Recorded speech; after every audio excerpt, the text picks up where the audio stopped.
That's good. Hello, everyone. Welcome to Ollaa's Facebook Live. My name is Wolabima Aman, and I'm here with Allison, and we will be discussing her recent article. Before we start, I just want to commemorate today is Juneteenth, an American national holiday. So happy Juneteenth to everyone. Yes, I think this is a good topic to be talking about today. We'll be touching on issues of equality, so it's very timely. Yes. So before we start, Allison, could you just tell us a little bit about yourself and why you've written this article? Sure, thank you. So I have been volunteering with Ollaa since December, and the reason I wrote this article is because I wanted to talk about how difficult it is to learn about issues that are happening in Oromia. I graduated last year with my master's degree in international development from the University of Edinburgh. And generally, I consider myself a fairly well informed person. I keep up with international news media, and especially, I have a focus on human rights. But when I joined Ollaa, I knew nothing about the Oromo. I knew nothing about the situation in Oromia. And that was surprising to me. So I did some research and found that actually many people like myself who consider themselves well informed had no idea that this was happening, and it's partially because it's not well reported on. So that's a major focus of the article. Yeah. I feel like a lot of times when there are problems in like non-Western countries, it can be like forgotten, not talked about enough. Great. Yeah. So could you provide like a brief summary about the article and like what the main message is? Sure. So the article has two main objectives. The first is to educate because I wanted it to be accessible for people like me who maybe have an advanced degree or care a lot about international issues and human rights, but yet had no idea that this was happening in one of the largest and most populous African countries. And the second was a more personal side of the article, and it was a reflection on my process of writing it and of trying to learn more about the situation in order to feel confident enough to actually write the piece. So, for the educational piece, I structured it as a rough timeline of Oromo history, leaving out a lot of it. It's a very brief timeline, but it goes through the history of the Oromo people before Abyssinian colonization, and then steps people through that whole process of how we got to what today is the country of Ethiopia. And in broad strokes, there were many ethnic groups in the region that's now Ethiopia, and there still are. The Oromo being the most populous, and they resisted colonization for a long time, but ultimately the Abyssinian Empire allied itself with Europeans, partially on the basis of a shared religion because they were Christians. And it was this support from the Europeans that kind of turned the tide and subsumed the Oromo into Ethiopia. And as a result, Oromo culture was suppressed. People were not allowed to teach and learn in their native languages, including Afan Oromo, which is the native tongue of the Oromos. And this is a very familiar story. We'll talk more about this, but it's a common thread of colonization, this idea that people's identities are suppressed so that they can be made part of this larger whole. So this is sort of how we get to today, where we're seeing Oromo protests and a lack of representation in government and a general sense of inequality, both economically and socially. So that was most of the article. But I return at the end to this central question of why had I never even heard of the Oromo as a people until I joined Ollaa? And what I found through the course of my research was that even when you're looking for information about the conflict, it's very hard to find anything in English language media. This has become a much bigger issue, I think, recently because Ethiopia has been in the news for the war in the north in Tigray, which is an extremely important topic, and it's good that we were reporting on it. But it wasn't the only conflict happening in Ethiopia. And indeed, there's still a war in Oromia happening, even as these Tigray peace accords, fraught as they are continuing. Mhm. So the second half of the piece was really a reflection on why is this the case? And it's really a question of selective coverage and of just a lack of interest, I suppose. And we saw that even when I had written the piece. I had tried to get it published in a couple of mainstream media, and it wasn't taken up by anyone. Yeah, I really liked how you structured the article itself, where it started off with you asking the questions and why you didn't understand it, and then coming back to it at the end, and then in the middle, obviously, like discussing the history and talking about it. I thought that was really good. And also in the article, you mentioned that you have like never heard of Oromia or about the Oromo people. So why do you think you've never heard about it before, and why was it so hard to find English language sources? Oh, sorry. Yeah, so as I mentioned, of course, there's this kind of skepticism in the media, I suppose, but we need to try to think about where that comes from. Because as you mentioned, conflicts in non-Western countries often are not covered, and if they are, it's very one-sided, but there is still coverage for a lot of conflicts. And this was not just a biased coverage, it was almost nothing at all. And I Mhm. think there's a couple of factors that play into this, one of which is this sort of global power structure. Ethiopia in general, the government has connections to a lot of powerful states. And we know that part of the Oromo conflict is with the government. It's an effort of suppression by the government and a history of, I don't want to call it ethnic conflict because I think that that always oversimplifies things, but there's an ethnic component to it because the Oromo are so underrepresented in government. And I think having powerful allies and friends like the US has perhaps allowed the government to sort of keep this issue on the back burner.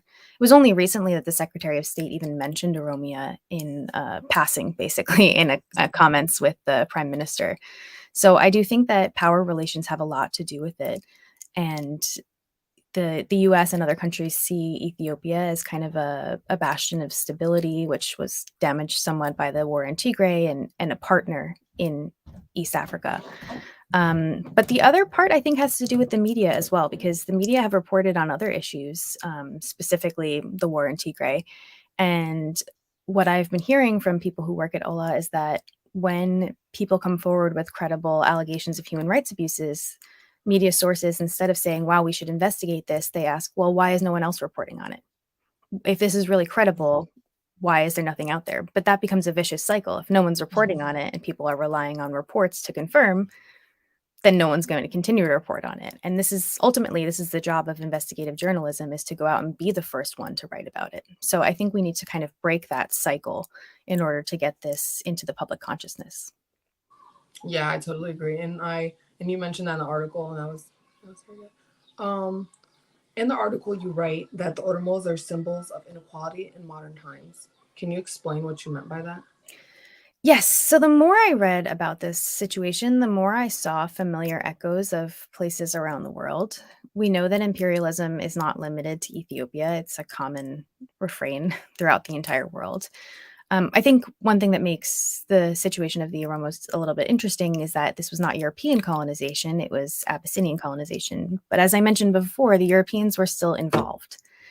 Um, and it's not just that the Oromos are now part of this larger political entity that is Ethiopia, it's also a cultural issue. This is a very common thing that we see in colonization where people feel that their native cultures that they were born into are something to be ashamed of, and that's actively enforced by powerful parties. We saw this with the Oromos. They were not allowed to write their native language at all. They were not allowed to learn it in schools, and that's changed recently, but only after decades of protest and pressure.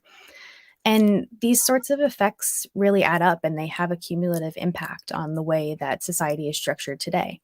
And we see this with the Oromo. There's a cultural component to it. People are still fighting to feel proud of their culture and to express it.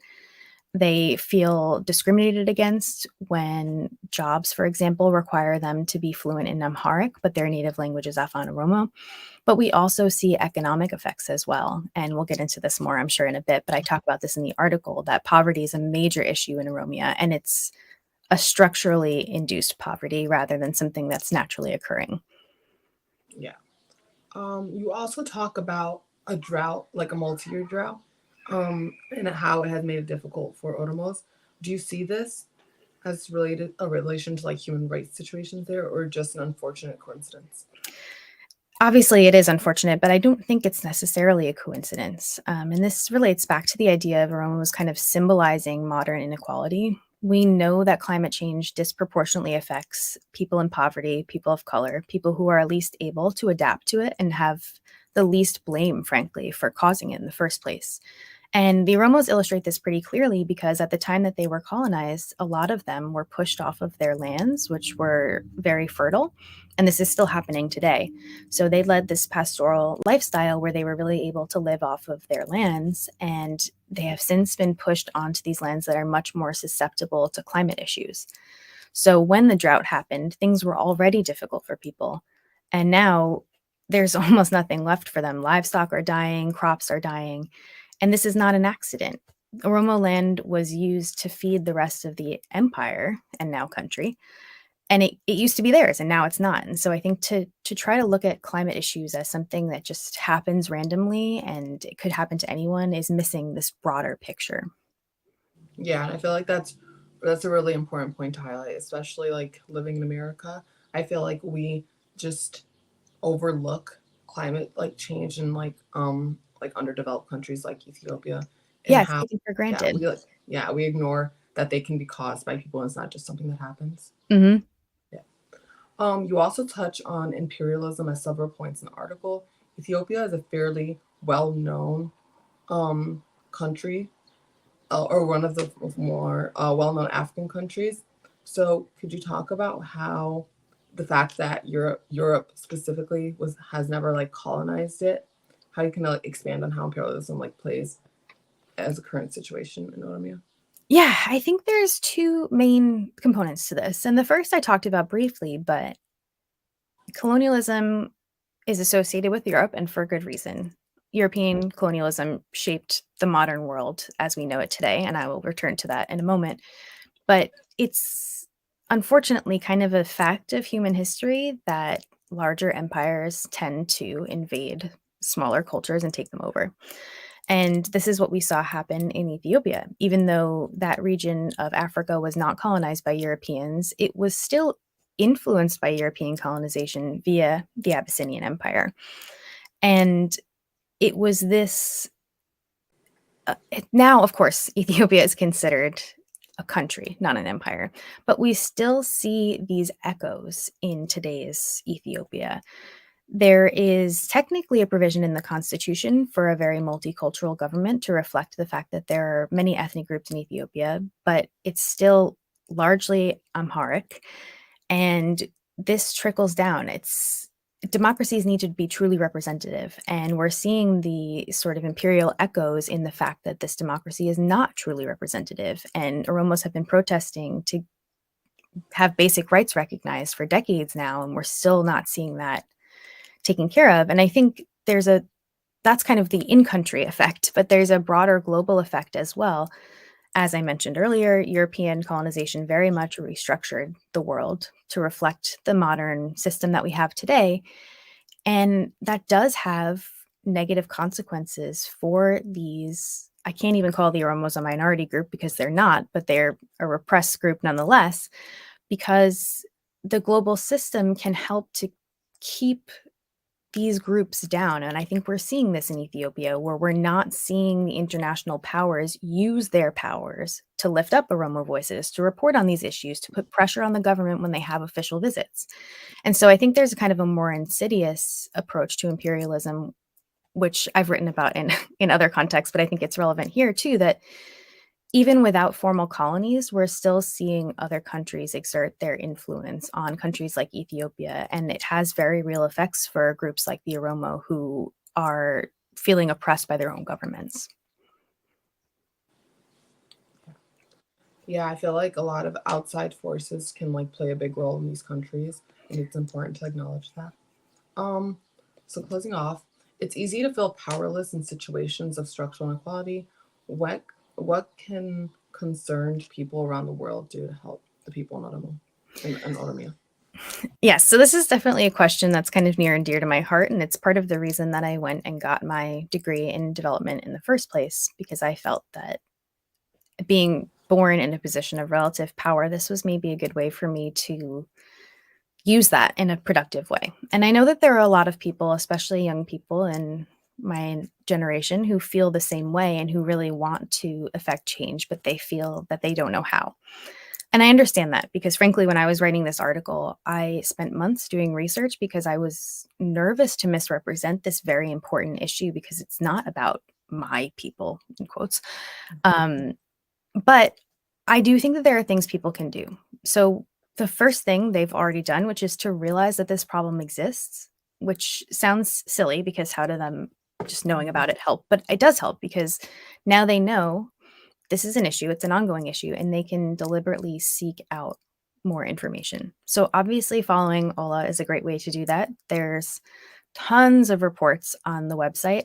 Some of them are written more narratively, like mine, but there are also some very good human rights reports that are updated constantly. So that's an excellent source, but it's not the only source.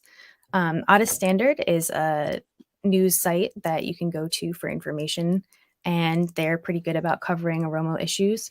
And Twitter also, for all that Twitter has major faults, it's actually a great space to get information from individual activists. So something that I like to do is to try to poke around and find some useful hashtags that I can go to get a quick snapshot of what's Mhm. happening. Even starting with hashtag Oromo will give you plenty of results. Oromo protests, there's a lot out there. These are not official news media sources, but they're people who are nonetheless credible because they're right there. They're in the issue, and they know it well. The other thing you can do now that you understand this is an issue is to pressure your elected officials to pay attention to this issue and to keep up pressure.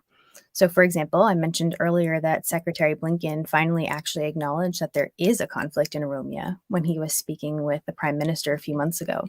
It's this sort of thing that over time can have an effect. It reminds people in power that eyes are watching and that people care about this. And so it's tiring because there are so many issues in the world, but to keep up the pressure can really make a difference. And I think this goes for media organizations as well. If people show that they care about this issue and they are interested, media organizations are more likely to put their time and resources into reporting on it. It's an unfortunate fact that whatever people pay attention to is what pays their bills. And so sometimes people need to show that this actually could pay the bills. Mhm. Um, and more generally, I think there's other human rights organizations that you can follow. Human Rights Watch did put out a report on Oromia a couple years ago, and the New Humanitarian is a good media source. Yeah, I totally agree with your point about how if we care about an issue more, the government will take notice and they'll care about it more. It's easy to Mhm. feel kind of, I think, disheartened by democracy, especially lately, and that's definitely true. But if enough people kind of add their voices to it, it really, at some point, it must make a difference. Yeah, I totally agree. I feel like there's so much like chaos in the world. I feel like sometimes we just need like the outlets or we just need sources to go to that can like show us how we can help and how we can be like advocates of like change. I agree. Yeah, I think it's really important not just to point out all the problems, but to point Mhm. out the places where people can actually channel that energy and that frustration into something productive. And I know there are many, many educated people who, upon reading about this, would really care. So I encourage those people, even if they just pick one of the things I listed, to try to do that Mhm. and to keep up with it because it really does help. Yeah, it really does. And it's places like Ola that like teach people about it because some, like most people don't even know about things that are going on, especially in like really non-Western countries like Africa or Ethiopia. Like they really don't know about it. So once we like teach them about it, then they'll care about it. I completely agree, and I'm so grateful that I started volunteering with Ola because I think it's really opened my eyes as well. And I think too to get that more insider perspective is helpful because we tend to see, especially across the continent of Africa, that these conflicts are reduced to ethnic conflict, which is why I Mhm. was hesitant to use that phrase earlier. And it's presented as silly groups of people caring about things that shouldn't matter that divide them when it's really much more complicated than that and you have to understand the history to understand why this is so important to people. So I definitely encourage people to check out some of Ola's writings because there's plenty there for them to learn off of. So I completely agree with you. Yeah. All right. Do you have any other pointers about the article that you'd like to discuss? I will just say that I hope that people go and read it. It's not too terribly long, but I think I had a lot of editing help from staff at Ola who are extremely knowledgeable about this issue, and I think it does a good job of presenting sort of a crash course in Oromo history and right up to the present. So my goal was to help people understand how the situation that we're in today came to be, which I hope empowers people to speak up because they are educated on the issue. Once they've read this article and poked around a little bit, maybe checked out some of the sources that I linked in the article, I think they're well qualified to start pressuring elected officials. Yeah. Okay. All right. Thank you so much, Allison, for writing the article and for coming here to discuss it. Thank you very much, and thanks everyone who was listening. Thank you. Bye.